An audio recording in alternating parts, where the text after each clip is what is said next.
और मोहब्बत के फेर में पाकिस्तान से भारत आई सीमा हैदर पर यूपी एटीएस का शिकंजा कसता जा रहा है। ऐसा लगता है कि एटीएस सीमा के जवाबों से संतुष्ट नहीं है, तभी तो कल हुई पूछताछ के बाद आज एक बार फिर एटीएस सीमा को अपने साथ ले गई। और इस बार भी एटीएस की पूछताछ में सीमा के साथ उसका दूसरा पति सचिन मीणा और उसके ससुर नेत्रपाल भी थे। सूत्रों के मुताबिक दूसरी बार हुई पूछताछ में एटीएस ने सीमा और सचिन को आमने सामने बैठाकर पूछताछ की। कल सीमा से एटीएस ने नोएडा यूनिट में 10 घंटे पूछताछ की थी। यूपी एटीएस एक बार फिर सीमा से पूछताछ करने के लिए लेकर के गई है। सीमा से कल तकरीबन 10 घंटे तक पूछताछ हुई थी।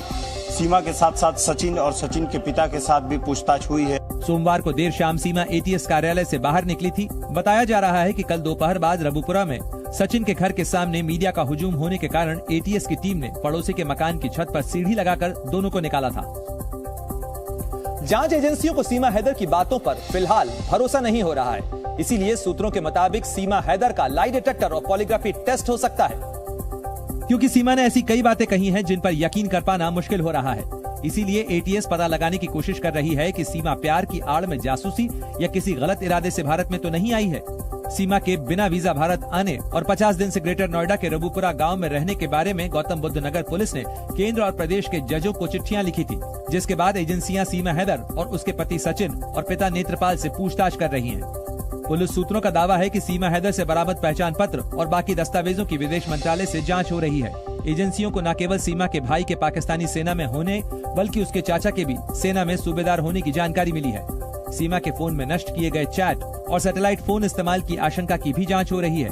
आईबी के इनपुट के बाद ही एटीएस ने सीमा से पूछताछ शुरू की है। सीमा हैदर से यूपी एटीएस ने कई सवाल पूछे हैं। उनमें से कुछ सवालों की लिस्ट जी न्यूज के पास मौजूद है। उन सवालों में सीमा से पहला सवाल था कि नेपाल के रास्ते भारत आने पर बॉर्डर पर क्या तुम्हें किसी ने रोका नहीं? नेपाल के रास्ते भारत में किस जिले में उसने एंट्री की? नेपाल आने में किस व्यक्ति ने तुम्हारी मदद की? पैसों की खातिर तुमने जो जमीन बेची वो पाकिस्तान में कहां पर है? पबजी गेम का तुम्हारा यूजर आईडी और पासवर्ड क्या था? एटीएस ने सीमा से पूछा कि तुमने पाकिस्तान का सिम आखिर क्यों तोड़ा? एटीएस ने यह भी सवाल किया कि तुमने 6 पासपोर्ट आखिर क्यों बनवाए? एटीएस का अगला सानी आईडी में जन्म तिथि 2002 आखिर क्यों लिखी हुई है? एटीएस ने यह भी सवाल किया कि क्या तुम्हारा भाई पाकिस्तान की फौज में काम करता है?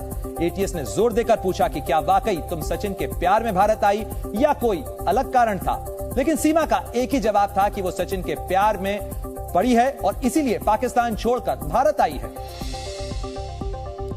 और सीमा हैदर को लेकर एटीएस को एक और चौंकाने वाली जानकारी मिली। सीमा जब ऑनलाइन पबजी गेम खेलती थी तो उसने अपनी असली पहचान छिपाकर यह गेम खेलना शुरू किया। उसने अपनी आईडी अलग नाम से बनाई। यानी जिस पबजी गेम के जरिए सचिन और सीमा हैदर का प्रेम परवान चढ़ा, उस पबजी पर अकाउंट सीमा हैदर के नाम से नहीं था। सीमा ने मरियम खान के नाम से सोशल मीडिया पर आईडी बनाई थी। सीमा ने पबजी पर अपनी आईडी मरियम खान के नाम से बनाई थी। सीमा के मुताबिक वो पबजी खेल रात में खेला करती थी। इसी दौरान उसे साल 2020 में सचिन मिला, जिससे पहले उसकी दोस्ती हुई और फिर प्यार हो गया। सूत्रों के मुताबिक सीमा ने एटीएस को बताया कि सचिन ने पाकिस्तान जाने के लिए वीजा का आवेदन किया था, लेकिन वो नहीं चाहती थी कि सचिन पाकिस्तान आए। सीमा हैदर से कल हुई यूपी एटीएस की पूछताछ में पता चला है कि उसने पबजी गेम खेलते वक्त सचिन के अलावा भारत के कुछ और लोगों से भी संपर्क किया था।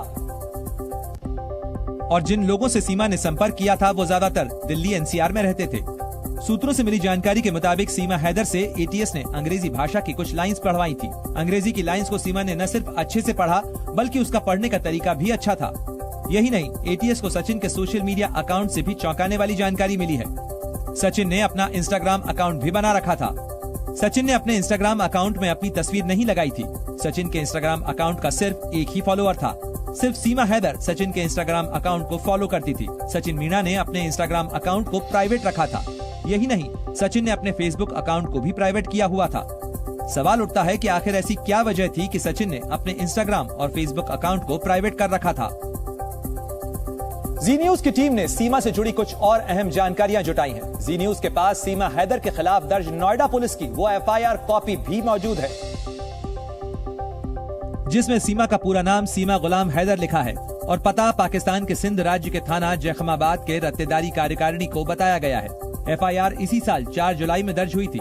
एफआईआर के मुताबिक सीमा हैदर को 4 जुलाई की सुबह 1 बजे हरियाणा के बल्लभगढ़ से गिरफ्तार किया गया था। दरअसल जब वकील ने बताया कि वो पाकिस्तान की नागरिक है, और उसकी सचिन से कोर्ट मैरिज नहीं हो सकती। तब सीमा और सचिन को डर सताने लगा कि अब पुलिस तक सूचना पहुंच जाएगी और वो पकड़े जाएंगे। तब 30 जून की रात को सीमा हैदर अपने चारों बच्चों के साथ ग्रेटर नोएडा के रबुपुरा गांव से हरियाणा की ओर निकल गई। पुलिस ने सीमा और सचिन को गिरफ्तार कर कोर्ट में पेश किया और लेकिन दोनों को जमानत मिल गई। और तब जब सीमा और सचिन की कहानी मीडिया के सामने पहुंची तो इसके कई दूसरे पहलू सामने आए। चूंकि मामला पाकिस्तान से आई महिला का था, इसीलिए देश की मीडिया में चर्चा तेज हो गई। धीरे धीरे सीमा से जुड़ी जानकारी सामने आना शुरू हो गई। सीमा के पास से जो चीजें मिली वो काफी चौंकाने वाली हैं।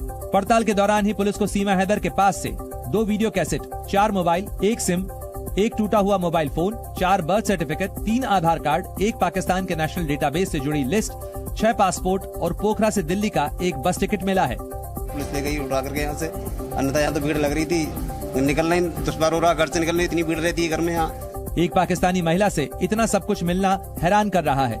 इसीलिए सीमा पूरे देश के लिए एक बड़ा सवाल बन गई है। जब नोएडा पुलिस ने सीमा हैदर को गिरफ्तार किया था तब उसके पास से एक टूटा हुआ और 4 साबुत मोबाइल फोन बरामद हुए थे। लेकिन हैरानी की बात यह है कि पुलिस ने सीमा के फोन को फॉरेंसिक जांच के लिए नहीं भेजा था।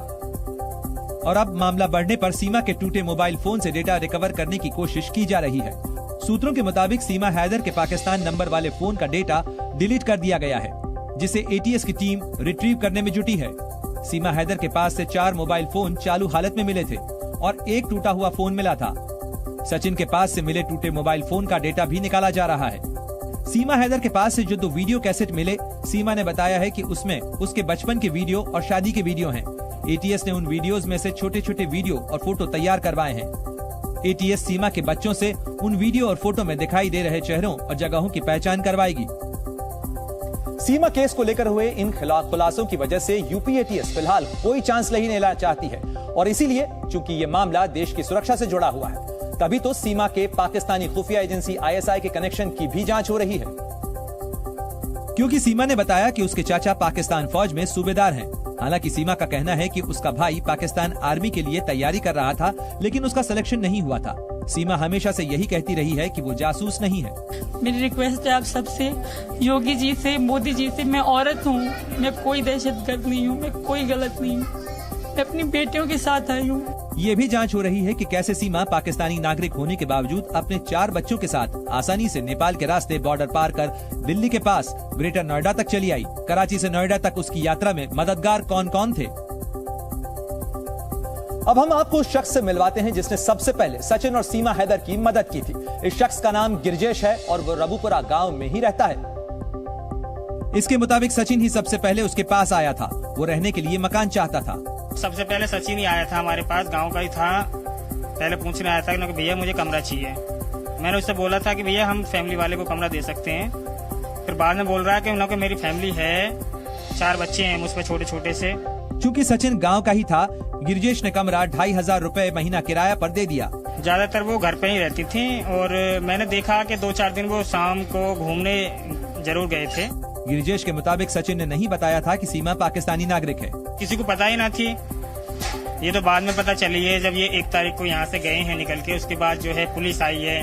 गिरजेश के मुताबिक सचिन ने खुद को बुलंदशहर का रहने वाला बताया था और इसीलिए अब सीमा हैदर की जांच का दायरा लगातार बढ़ता जा रहा है। यूपी एटीएस के साथ साथ अब इस मामले में इंटेलिजेंस ब्यूरो भी सीमा हैदर की सच्चाई पता लगाने में जुट गई है।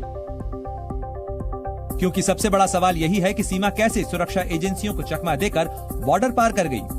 भारत नेपाल सीमा पर एसएसबी यानी सशस्त्र सीमा बल तैनात है, जो आने जाने वाले लोगों के कागजात की पूरी जांच करती है। इतना संवेदनशील बॉर्डर होने के बावजूद एसएसबी के जवान ये पता क्यों नहीं लगा पाए कि एक पाकिस्तानी महिला भारत में दाखिल हो रही है। सूत्रों के मुताबिक सीमा हैदर मामले में जांच के लिए आईबी की विशेष टीम एसएसबी से रिपोर्ट मांगेगी। साथ ही ऐसी सभी एजेंसियों से रिपोर्ट शेयर करने को कहा जाएगा जो नेपाल भारत सीमा पर तैनात हैं। सीमा हैदर के पाकिस्तान से काठमांडू और काठमांडू से भारत किन रास्तों से प्रवेश की है, इसकी जानकारी अब एटीएस के द्वारा सीमा हैदर से पूछताछ में की जा रही है। भारत नेपाल सीमा पर वक्त वक्त पर खुफिया रिपोर्ट आती रहती है कि आतंकी भारत नेपाल की खुली सीमा का फायदा उठाकर घुसने की कोशिश करते रहते हैं। ऐसे में एसएसबी पर सवाल उठना लाजमी है। जी न्यूज़।